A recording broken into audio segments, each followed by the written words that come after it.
Hello, babies and babas. Hello, boys and girls. Hello, my dear viewers. My name is Professor नीति दोषी और आपका बहुत बहुत स्वागत है हमारे चैनल पे।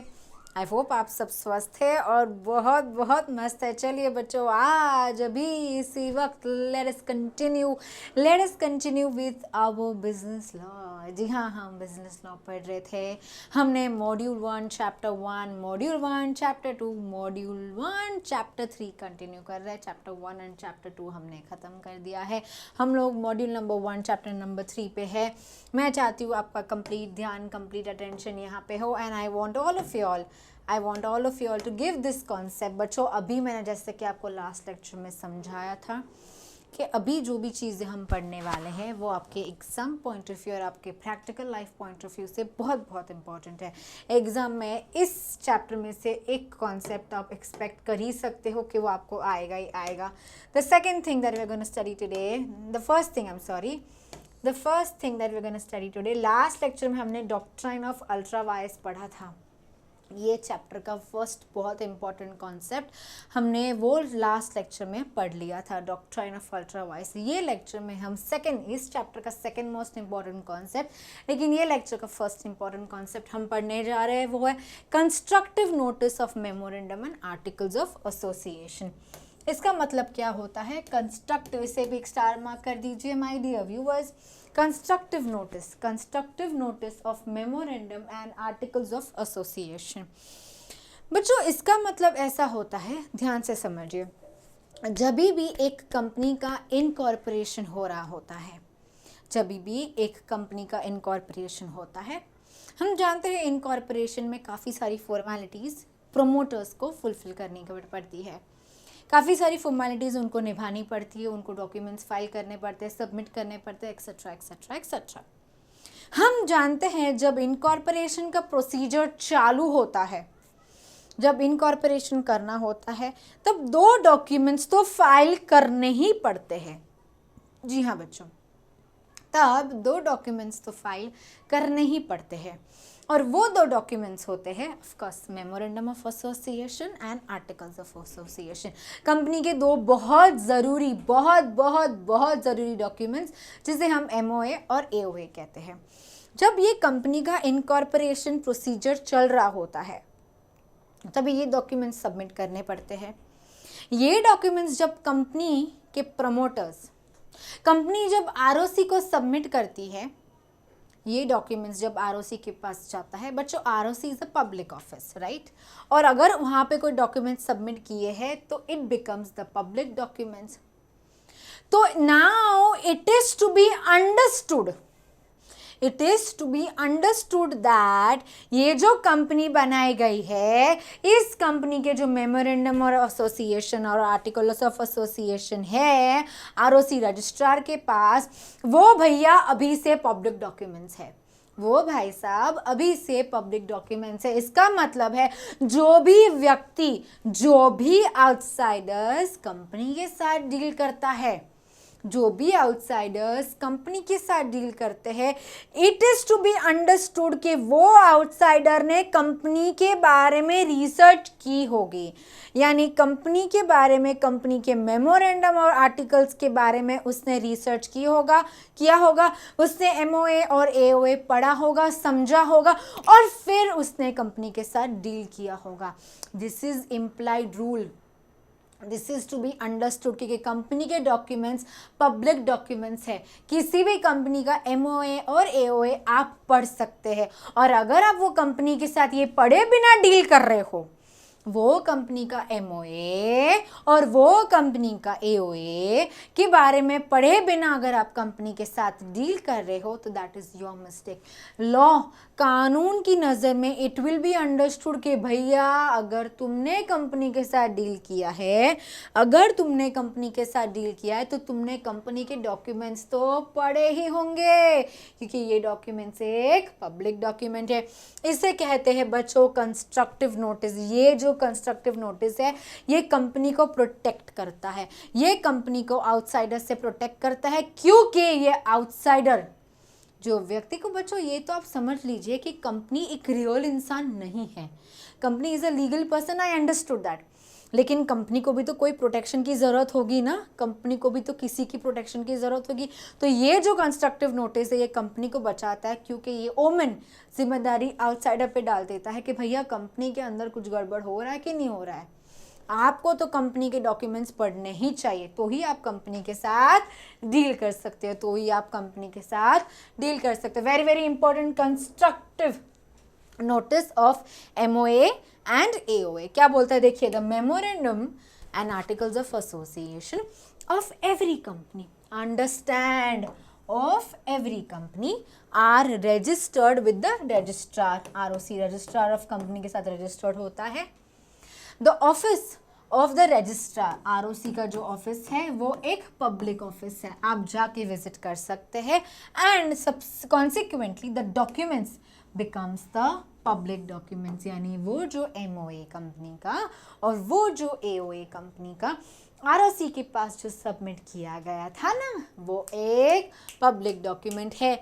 दे आर एक्सेसिबल टू ऑल, यानी सारे लोग उसे पढ़ सकते हैं। It is therefore the duty of every person dealing with the company to inspect the public document and make sure that his contract with the company is in the conformity of the company's provision। अगर आप यानी outsider company के साथ कोई भी contract करते हो, अगर कोई भी आउटसाइडर कंपनी के साथ कोई भी कॉन्ट्रैक्ट करता है तो वो आउटसाइडर की जिम्मेदारी होती है कॉन्ट्रैक्ट करने से पहले देखने की कि या ये जो कंपनी के साथ मैं कॉन्ट्रैक्ट करने जा रहा हूँ, क्या वो कंपनी वो कॉन्ट्रैक्ट कर सकती है या नहीं कर सकती है। बट वेदर अ पर्सन सच में एक्चुअली रीड्स देम और नॉट, उसने MOA और AOA पढ़ा हो या ना हो, लेकिन इट विल बी अंडरस्टूड कि उसने पढ़ा ही होगा। He is to be as in the same position as if he has read them. He will be presumed to know the content of the company's documents। वो assume किया जाएगा, presume किया जाएगा भैया कि उसने कंपनी के डॉक्यूमेंट्स पढ़े ही होंगे। This kind of presumed notice is about the contents of the company's documents is known as constructive notice। इसे हम क्या कहते हैं, कंस्ट्रक्टिव नोटिस। बच्चों, जैसे डॉक्ट्राइन ऑफ अल्ट्रावायर्स बहुत इंपॉर्टेंट था, जैसे डॉक्ट्राइन ऑफ अल्ट्रावायर्स बहुत इंपॉर्टेंट था, उसी तरह से कंस्ट्रक्टिव नोटिस भी बहुत इंपॉर्टेंट है। Another effect of this rule is that a person dealing with the company is taken not only to have read those documents, ये समझा जाएगा कि भैया इसने सिर्फ डॉक्यूमेंट्स ही नहीं पढ़े होंगे, इसने डॉक्यूमेंट्स पढ़ के डॉक्यूमेंट्स को सही सेंस में समझे भी होंगे, यानी but to have understood them with proper meaning। He is also presumed to have understood the powers of the companies officers. Company के ऑफिसर्स के पास क्या पावर है, कंपनी क्या कर सकती है, कंपनी क्या नहीं कर सकती है। वो डायरेक्टर्स जो कंपनी के बियॉन्ड पावर्स जाके अगर कुछ कर रहे हैं तो उनका जिम्मेदारी क्या है ये भी माना जाएगा। There is the constructive notice not only of the memorandum and articles but also of all those documents such as special resolution that are required by the act to be registered with the registrar। अगर आपने special resolution पास किया है, special resolution और ordinary resolutions are two types of resolutions। बच्चों, मैंने आपको बहुत starting में बताया था कि जब भी कंपनी को परमिशन लगती है, जब भी कंपनी को शेयर होल्डर्स की परमिशन लगती है, वो कंपनी को रेजोल्यूशन पास करना पड़ता है, परमिशन लेनी पड़ती है शेयर होल्डर्स की। वही दो टाइप के रेजोल्यूशन होते हैं, special resolution, ordinary resolution. Madam, इसके बारे में थोड़ा डिटेल में समझाओ ना, इसके बारे में थोड़ा डिटेल में समझाओ ना। बच्चों, आगे के चैप्टर्स में आपको मीटिंग्स करके एक चैप्टर है, उसमें और उसके आगे के सारे कॉन्सेप्ट्स में हम ये देखेंगे, बहुत ही इंपॉर्टेंट है बच्चों, वहाँ पे हम सीखेंगे। अभी के लिए इतना समझ लीजिए कि जो भी कंपनी रेजोल्यूशन पास करती है, स्पेशल रेजोल्यूशन, उसका भी कॉपी कंपनी को रजिस्ट्रार के पास सबमिट करना पड़ता है। The documents that are required to be disclosed in the public office जो भी डॉक्यूमेंट्स जो कंपनी पब्लिक ऑफिस यानी आरओसी के पास डिस्क्लोज करती है, आरओसी को सबमिट करती है, वो सारे डॉक्यूमेंट्स पब्लिक डॉक्यूमेंट्स बन जाते हैं। और आउटसाइडर जो कंपनी के साथ डील कर रहा है, ये उसकी जिम्मेदारी होती है देखना कि भैया क्या ये कंपनी जो कर रही है क्या वो कर सकती है या नहीं। ये बच्चों आउटसाइडर की जिम्मेदारी होती है। अब पढ़ेंगे statutory reforms of constructive notice. Statutory reforms of constructive notice, इसका मतलब क्या होता है देखिए, it is more or less an unreal doctrine. It is more or less an unreal doctrine. Of course बच्चों, आप लीगली आप कॉमन सेंस लगा के देखो, क्या सच में जो लोग कंपनी के साथ डील कर रहे हैं, क्या उनके पास सच में वक्त होगा? कंपनी के एमओए, बच्चों एमओए और एओए बहुत डिटेल्ड डॉक्यूमेंट्स होते हैं, क्या वो आउटसाइडर के पास पढ़ने का सच में वक्त होगा? ये तो एक थोड़ा लूप होल हो गया है बच्चों। This is more or less an unreal doctrine. It does not take notice of the realities of the business life. जी हाँ, जो लोग रेगुलरली बिजनेस कर रहे हैं, क्या अगर वो सारे बिजनेस जिसके साथ एक बिजनेस दूसरे बिजनेसेस के साथ डील कर रहा है, क्या वो सब बिजनेस के एमओए और एओए पढ़ने बैठे तो क्या वो बिजनेस सच में कर पाएंगे? उतना टाइम नहीं रहेगा। People know a company through its officers not through its documents. जी हाँ, जो लोग डील करते हैं कंपनी के साथ, वो कंपनी के लोगों के साथ डील करते हैं और वो समझते हैं कि ये जो कंपनी के लोग हमारे साथ डील कर रहे हैं वो तो कंपनी के मेमोरेंडम के हिसाब से ही कर रहे होंगे।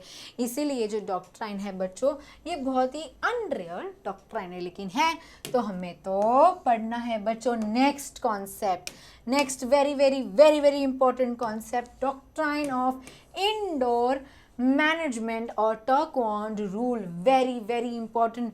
ये तीसरा ऐसा लॉ है, ये तीसरा ऐसा प्रिंसिपल है जो बहुत ज़रूरी है आपके एग्ज़ाम पॉइंट ऑफ व्यू से भी माय डियर व्यूअर्स, ये बहुत बहुत ज़रूरी है। अभी ये क्या कहता है देखिए, डॉक्ट्राइन ऑफ इंडोर मैनेजमेंट और टर्कवॉन्ड रूल।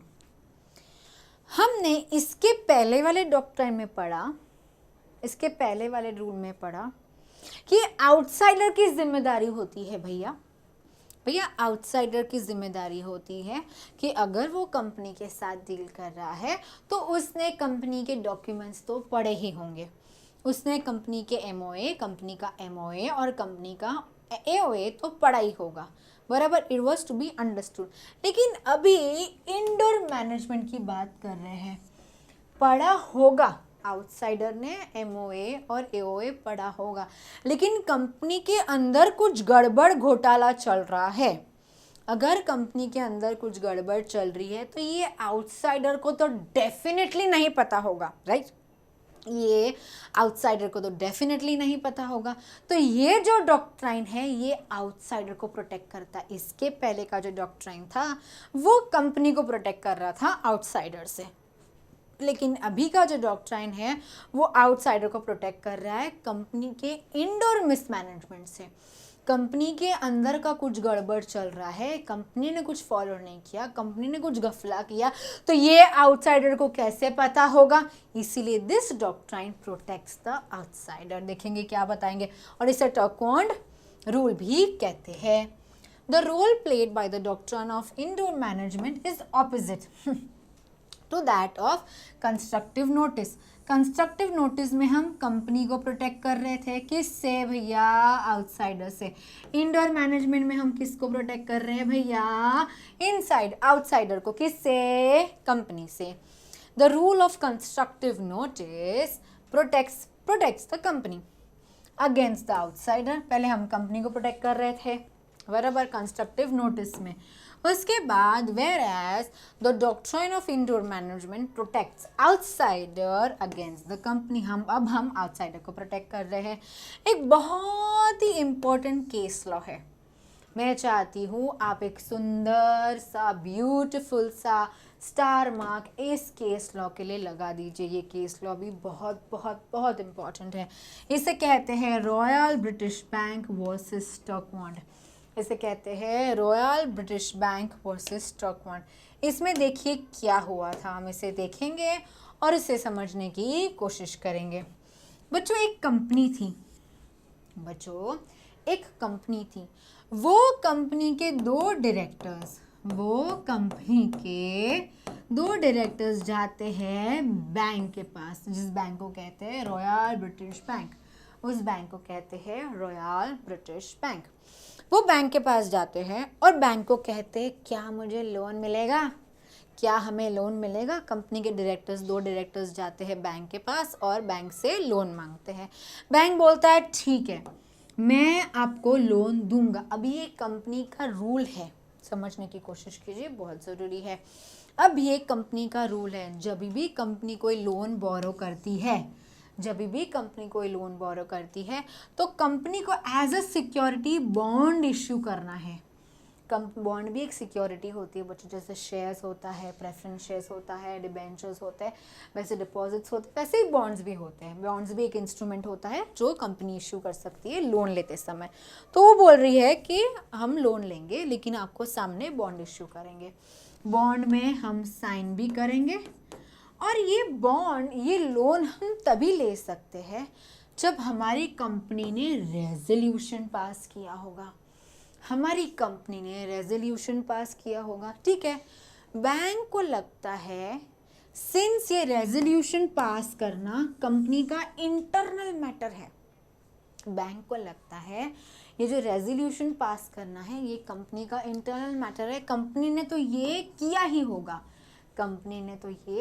होगा। तो ये अगर इंटरनल मैटर है जो कंपनी को ध्यान देना था, जिसमें डायरेक्टर्स को ध्यान देना था, वो ये नहीं कर पाए, तो ये जो लोन का मसला है ना, ये जो लोन का सिलसिला है ना, वो इनवैलिड नहीं माना जाएगा। ये इनडोर मिसमैनेजमेंट हुआ, कंपनी के अंदर कुछ गड़बड़ हुआ, उसकी वजह से आउटसाइडर को यानी बैंक को आप नहीं जिम्मेदार शामिल कर सकते हैं। The role played by the doctrine of, अच्छा ये हमने पढ़ लिया, sorry. The rule had its genesis in Royal British Bank versus Stockholm. देखिए क्या बोलता है, फैक्ट्स ऑफ द केस देखिए क्या है। The director of a company borrowed a sum of money from the plaintiff. The company's articles provided that the director might borrow on bonds. Director borrow कर सकता है, कंपनी में लिखा है, memorandum में लिखा है कि भैया तुम पैसा बाहर से ले सकते हो, बोरो कर सकते हो, लेकिन कैसे, बॉन्ड इशू करके तुम बोरो कर सकते हो। Such sums as may time to time be authorized by passing resolution at general meeting of the company. Company के जनरल मीटिंग में मिलके शेयर होल्डर्स को बुला के रेजोल्यूशन पास करना पड़ता है लोन को वैलिडेट करने के लिए। लेकिन देखिए क्या हुआ, the shareholders claim that there has been no such resolution authorising the loan and therefore the loan was taken without authority. फिर शेयर होल्डर्स बोलते हैं कि भैया ये जो कंपनी ने लोन लिया है ना, वो हमारे परमिशन के बिना ले लिया, यानी कंपनी ने रेजोल्यूशन पास नहीं किया, तो क्या ये लोन इनवैलिड हो जाएगा? नहीं। The company was held bound by the loan, company के इंटरनल मैनेजमेंट में गड़बड़ हुआ। रेजोल्यूशन पास करना कंपनी का इंटरनल बिजनेस था, आउटसाइडर को नहीं पता होगा कि कंपनी लोन लेने आई, लेकिन रेजोल्यूशन पास किए बिना लोन लेने आई, ये बैंक को नहीं पता होता है। तो once it was stated in the articles में लिखा था ना, अगर आर्टिकल्स में ना लिखा हो तो ये अल्ट्रा वायर्स हो जाएगा। ऑफ कोर्स ये आर्टिकल मेमोरेंडम के बाहर की बात है तो कंपनी नहीं कर सकती, लेकिन अगर आर्टिकल्स में लिखा है कि भैया तुम लोन ले सकते हो तो लोन लिया। अभी ये रेजोल्यूशन पास नहीं किया, ये कंपनी का इंटरनल मिसमैनेजमेंट है, इसमें मैं आउटसाइडर को इसका पनिशमेंट नहीं दे सकती। Once it was stated that in the articles that the directors could borrow subject to a resolution, the plaintiff had the right to infer that the necessary resolution must have been passed. It is to be understood कि भैया resolution तो पास किया ही होगा। बच्चों इसमें आते हैं कुछ एक्सेप्शंस, इस रूल में आते हैं, इंडो मैनेजमेंट में आते हैं कुछ एक्सेप्शन। सबसे पहला exception my dear viewers is knowledge of irregularity. हम इस डॉक्ट्राइन में हम किसे प्रोटेक्ट कर रहे हैं? हम इस डॉक्ट्राइन में हम आउटसाइडर्स को प्रोटेक्ट कर रहे हैं, बराबर। लेकिन मान लीजिए आउटसाइडर को इरेगुलरिटी के बारे में नॉलेज हो, अगर आउटसाइडर को इरेगुलरिटी के बारे में नॉलेज होगी तो इस डॉक्ट्राइन से उस आउटसाइडर को प्रोटेक्शन नहीं मिलेगा। तुम्हें नॉलेज होगी तो तुम मत करो ये चीज़, ये एक्ट तुमने नहीं करना चाहिए था क्योंकि तुम्हें नॉलेज थी। लेकिन अगर तुम्हें नॉलेज नहीं थी तो तुम्हें ये डॉक्ट्राइन प्रोटेक्ट करेगा। लेकिन अगर तुम्हें नॉलेज थी, इरेगुलरिटी के बारे में आपको नॉलेज थी, तो आपको ये नहीं करना चाहिए था, यानी आउटसाइडर को ये नहीं करना चाहिए था। The rule had no applications where the party affected by an irregularity had the actual notice about the irregularity। उसे actually पता था। Knowledge of the irregularity may arise from the fact that the person contracting himself a party to inside procedure। अगर company के साथ जो contract आप कर रहे हो वो इनसाइड प्रोसीजर का ऑलरेडी अगर पार्ट है तो भैया ये डॉक्ट्राइन उस कंपनी से इस आउटसाइडर को नहीं बचा सकती। सस्पिशन ऑफ इरेगुलरिटी, वहाँ पे आपको नॉलेज था, यहाँ पे आपको डाउट है, सस्पिशन है कि इरेगुलरिटी होने के चांसेस है।